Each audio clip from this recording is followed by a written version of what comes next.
Guys मैं आप सभी को बता दूं, तड़प तड़प की ये जो सॉन्ग है काफी ज़्यादा ट्रेंडिंग कर रहा है। ये न्यू सॉन्ग आया है गाइस। अगर बात करें इस सॉन्ग की, ये सॉन्ग किस चैनल पे मिलेगा, तो इस चैनल मिलेगा हामी एंटरटेनमेंट म्यूजिक चैनल है। अगर यहाँ पे आप जाते हैं तो यहाँ पे ये सॉन्ग जो है आपको मिल जाएगा, यानी तो आप कमेंट कीजिएगा तो मैं आपको दे दूंगा। रही बात खेसारी लाल, जो खेसारी लाल इस गाने को सुने, काफ़ी मज़ेदार गाना, मतलब यूँ कि आपको रुला कर ये गाना रख देगा। बहुत ही मस्त ये सॉन्ग है गाइस।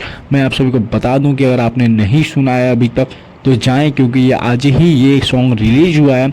बहुत ही मज़ेदार सॉन्ग है। हाँ, वीडियो क्लिप में ये सॉन्ग पड़ा हुआ है, जैसे कि काफ़ी मज़ेदार, ये काफ़ी सॉन्ग बहुत ही अच्छा है। तो गाइस मैं बता दूं, अगर हमारे चैनल को सब्सक्राइब नहीं करें तो प्लीज़ चैनल को सब्सक्राइब करें, क्योंकि यहाँ से भोजपुरी बॉलीवुड से रिलेटेड आपको यहाँ पे खबरें मिलती रहती हैं।